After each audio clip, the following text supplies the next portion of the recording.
রাব্বুল আলামিন পবিত্র কোরআনের মধ্যে ঘোষণা করতেছেন, আল্লাহ এবং আমি নিজে আল্লাহ এবং আমার রাসূল মেনে কোন সাহাবীকে কোন বান্দাকে যদি গুনাহ করে দেওয়া হয়, আল্লাহ রাব্বুল আলামিন পবিত্র কোরআনের মধ্যে বলেছেন, আরো কাদেরকে খারাপ লেগেছে, আরো কাদেরকে দুনিয়ার মধ্যে বেজার হয়েছে, কারা দুনিয়াতে নিজের মনটা খারাপ করলো, আমি এবং আমার রাসূল মিলে কোন বান্দাকে যদি কোন বস্তু দান করে দেয়, কোন বস্তু কোন বান্দাকে যদি দিয়ে দেওয়া হয়, দুনিয়ার কোন মানুষটা আছে যাদের খারাপ লেগে আল্লাহর ফজল করণে যে বান্দাকে দান করা হয়, সেই দান করার বিনিময় আল্লাহ রাব্বুল আলামিন বলতেছেন, কাদের খারাপ লাগতে পারে, আমি আমার ভাষায় বলতে পারি যে সেই খারাপ লাগা কোন মুমিন বান্দাকে লাগে না,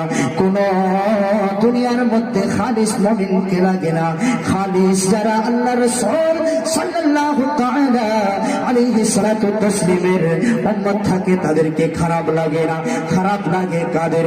যারা নাকি বলে নবী মরে মাটির সঙ্গে মিশে গিয়েছে, যারা নাকি দুনিয়ার মধ্যে রাসূল পাক সাল্লাল্লাহু তাআলা আলাইহি সাল্লাতু তাসলিমকে নিজের বড় ভাইয়ের মতো বলে, তাদেরকে দুনিয়ার মধ্যে খারাপ লাগে যে নবী কোন সাহাবীকে ওই বস্তুটি দান করতেছেন, এই বস্তুটি দান করতেছেন, এই পর্যন্তই শেষ নয়। এটা ছিল কোরআনের আয়াত, বলেন সুবহানাল্লাহ।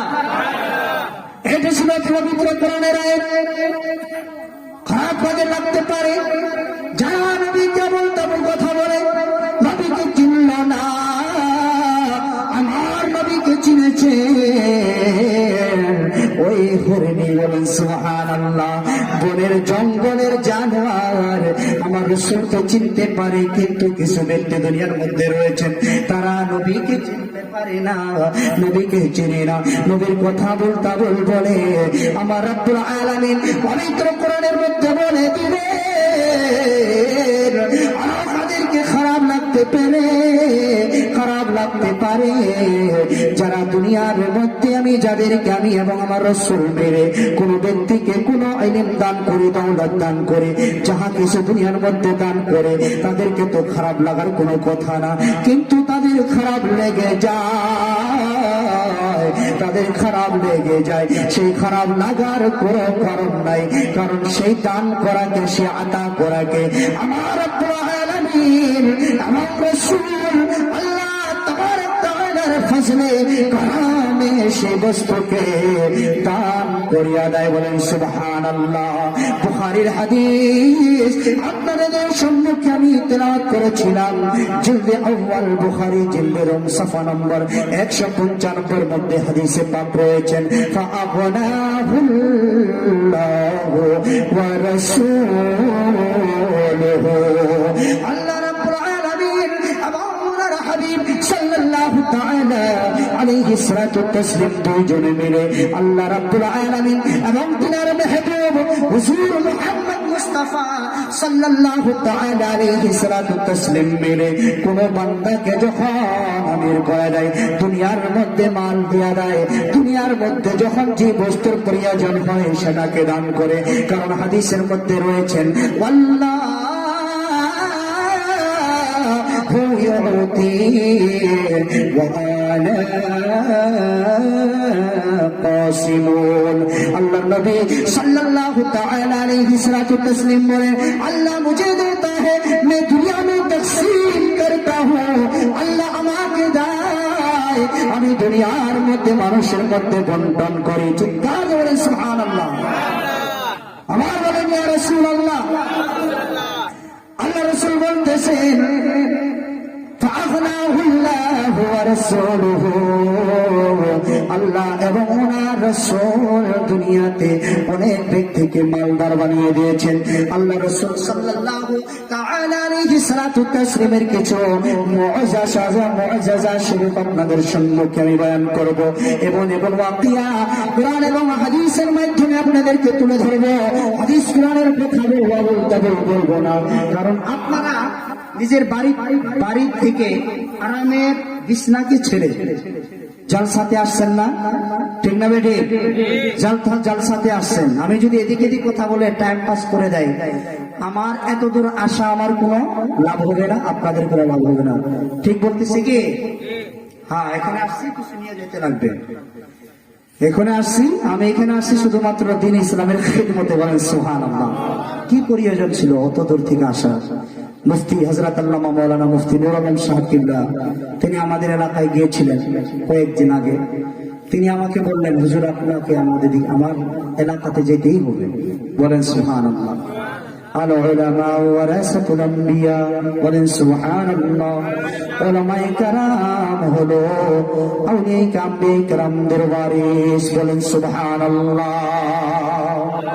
এই মুহাব্বত আল্লাহ রাব্বুল আলামিন যে মুহাব্বত আমাদেরকে দান করেছেন, এক দ্বিতীয়ের সঙ্গে মুহাব্বত করা, এক দ্বিতীয়কে মুহাব্বত করে সম্মান দেওয়া, এটা আর কোন ব্যক্তির সুন্নাত নয়, আমার রাসূলের পাক সাল্লাল্লাহু তাআলা আলাইহি সাল্লাতু তাসলিমের সুন্নাত।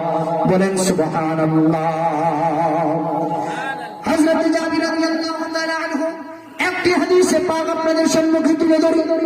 হযরত রবি ইবনে কাব, হযরত আব্দুল্লাহ কাতাদি, হযরত কাতাদা রাদিয়াল্লাহু তাআলা আনহু, এই সমস্ত আল্লাহ তাবারক তাআলার বিশিষ্ট বান্দা এবং রাসূল পাক সাল্লাল্লাহু আলাইহি ওয়াসাল্লামের বিশিষ্ট সাহাবী হযরত আবু হুরায়রা, হযরত জাবির, হযরত রবি ইবনে কাব, হযরত কাতাদা রাদিয়াল্লাহু তাআলা আনহু, এই সমস্ত সাহাবায়ে কেরাম নবীকে কিরকম ভাবে মানতেন, নবীকে কিরকম মহব্বত করতেন, নবী সাল্লাল্লাহু তাআলা আলাইহি সাল্লাতু তাসলিমকে তারা জীবন এবং জান মাল, ভাই বোন, মা বাবা সমস্ত বস্তুর চেয়ে বেশি মহব্বত করতেন।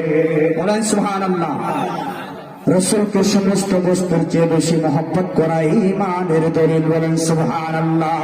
পবিত্র কোরআনের মধ্যে আল্লাহ তাবারক তাআলা বলেছেন, কুল ইন কুনতুম তুহিব্বুনাল্লাহ ফাত্তাবিউনি ইউহিব্বুকুমুল্লাহ ওয়া ইয়াগফির লাকুম যুনুবাকুম ওয়াল্লাহু গফুরুর রহিম। চিৎকার দিয়ে বলেন সুবহানাল্লাহ। আমার রব্বুল আলামিন পবিত্র কোরআনের মধ্যে বলতেছেন, হে মেহবুব আপনি বলে দেন, যদি কোনো ব্যক্তি আমি আল্লাহকে পাইতে চাই, আমি পরওয়ারদিগারকে পাইতে চাই, সে যেন আপনার ইত্তেবা করে, আপনার পেরবি করে, আপনাকে রাজি করে নাই। যখন আপনাকে রাজি করে নিবে, আপনার কথা মানবে, আপনার পেরবি করবে, সে পেরবি করা আমি আল্লাহর হয়ে যায়। সেই পেরবি করার বিনিময়ে আল্লাহ রাব্বুল আলামিন বলতেছেন, ইউহিব্বুকুমুল্লাহু ওয়া ইয়াগফির লাকুম যুনুবাকুম আল্লাহু গফুরুর রহিম। যখন কোন বান্দা নবী পাক সাল্লাল্লাহু তাআলা আলাইহি সাল্লাতু তাসলিমের পেরবি করবে, কথা মানবে, আল্লাহ বলতেছেন সেই পেরবি, সেই মুহাব্বত আমি আল্লাহর সঙ্গে করা হয়ে যায়। এবং সেই বান্দা যখন আমার রাসূলকে মুহাব্বত করবে, মুহাব্বত আমার সঙ্গে করা হয়ে যায়, সেই বান্দার জন্য আমি কিছু উপহার রেখেছি দুনিয়ার মধ্যে, ইনাম রেখেছি, প্রাইজ রেখেছি। সেটা হলো দুনিয়ার মধ্যে যে বান্দা রাসূলের কথা মানবে, রাসূলের পেরবি করবে, সেই রাসূলের পেরবি করার বিনিময়ে, রাসূলকে মুহাব্বত করার বিনিময়ে আমি আল্লাহ রাব্বুল আলামিন ওই বান্দার গুনাহকে মাফ করিয়ে দেয়। চিৎকার করে বলে সুবহানাল্লাহ। ওই বান্দার গুনাহকে আমি মাফ করিয়ে দেই। ওয়াইয়ুহিব্বুকুমুল্লাহু ওয়া ইয়াগফির লাকুম যুনুবাকুম ওয়াল্লাহু গফুরুর রহিম। আমার রাব্বুল আলামিন বলতেছেন, আমি ওই বান্দার গুনাহকে মাফ করিয়া দেই। কারণ নবী পাক সাল্লাল্লাহু তাআলা আলাইহি সাল্লাতু তাসলিমের সঙ্গে যদি আমরা সত্য মহব্বত করতে পারি, হাকিকি মহব্বত করতে পারি, সেই মহব্বতের বদলা আল্লাহ রাব্বুল আলামিন আমাদেরকে জান্নাত দান করবে। বলেন সুবহানাল্লাহ।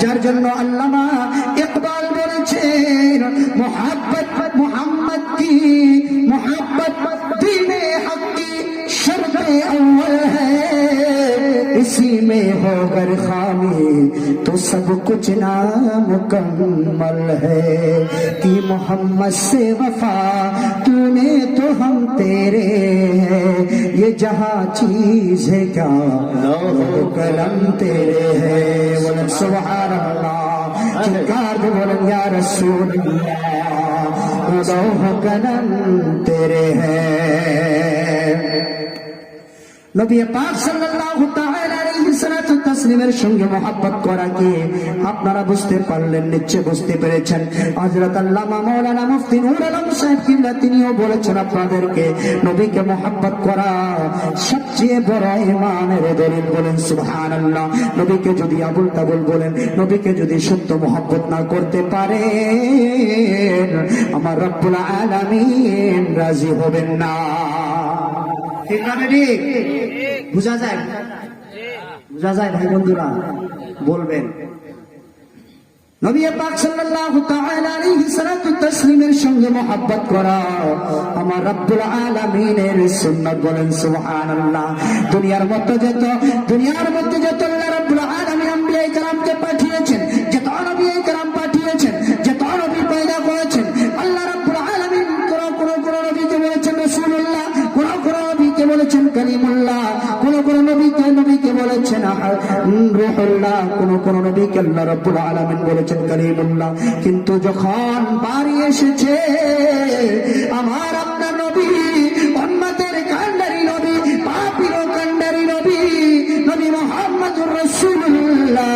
সাল্লাল্লাহু তাআলা আলাইহি সাল্লাতু তাসলিম সেই জায়গাতে আমার রব্বুল আলামিন রাসূলকে কালিমুল্লাহ বলেন নাই রাসূলকে রূহুল্লাহ বলেন নাই রাসূলকে আর কোন টাইটেল দেন নাই টাইটেল দিয়েছেন হাবিবুল্লাহ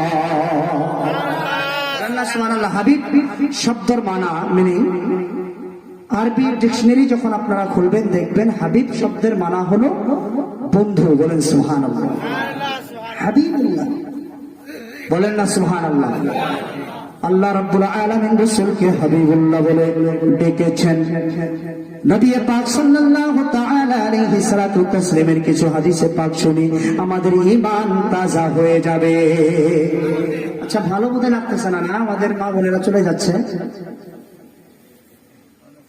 আল্লাহর হাবিব সাল্লাল্লাহু তাআলা আলাইহি সাল্লাতু তাসলিম বলেন হযরত জাবির রাদিয়াল্লাহু তাআলা আনহু এবং হযরত কাতাদা হযরত রবি ইবনে কাব কোন সাহাবী ছিলেন ওই সাহাবী ছিলেন যিনি আল্লাহর নবী সাল্লাল্লাহু তাআলা আলাইহি সাল্লাতু তাসলিমের সবসময় খিদমত করতেন তিনার খাদিম বলে ইমাম হযরত রবি ইবনে কাবের নাম দুনিয়ার মধ্যে প্রচার ছিল তিনি মশহুর ছিল হযরত রবি ইবনে কাব তিনি এরকম খাদিম ছিলেন রাতের বেলা যখন শুরুর জন্য যেতেন বিছানার মধ্যে যখন ঘুমানোর জন্য যেতেন আল্লাহ রাসূল সাল্লাল্লাহু তাআলা আলাইহি সাল্লাতু তাসলিম যখন নিজের হুজরা শরীফে যে আরাম করতেন হযরত রবি ইবনে কাব রাদিয়াল্লাহু তাআলা আলাইহি সাল্লাতু তাসলিমের ওই হুজরা শরীফের দরওয়াজার সম্মুখে বসে পড়তেন সেই জায়গায় তিনার মাথাকে দরওয়াজার মধ্যে লাগিয়ে তিনি শুয়ে পড়তেন চিৎকার দিয়ে বলেন সুবহানাল্লাহ হযরত রবি ইবনে কাব শুয়ে পড়তেন নবী পাক সাল্লাল্লাহু তাআলা আলাইহি সাল্লাতু তাসলিম তিনার একজন বিশিষ্ট সাহাবী হযরত রবি ইবনে কাব রাদিয়াল্লাহু তাআলা আনহু এমনই সাহাবী ছিলেন গো নবীকে তিনি দিল জান দিয়ে মহব্বত করতেন নবীর খিদমত করতেন একদিন হঠাৎ করে আল্লাহর নবী সাল্লাল্লাহু তাআলা আলাইহি সাল্লাতু তাসলিম তিনি রাতের বেলা যখন ঘুমোতে উঠেছেন ওঠার পর ওই দরওয়াজাকে যখন খুলেছেন আল্লাহর হাবিব সাল্লাল্লাহু আলাইহি সাল্লাতু তাসলিমের ওই দরওয়াজা খোলার শব্দ পেয়ে আওয়াজ শুনে হযরত রবি ইবনে কাব উঠে পড়েছেন ওঠার পরে হযরত রবি ইবনে কাব রাদিয়াল্লাহু তাআলা আনহু তিনাকে ওযুর জন্য পানি বাড়িয়ে দিয়েছেন বলেন সুবহানাল্লাহ আল্লাহর নবী সাল্লাল্লাহু তাআলা আলাইহি সাল্লাতু তাসলিমের এই হাদিস অনুযায়ী আমরা বুঝতে পারলাম কোন বুজুর্গারে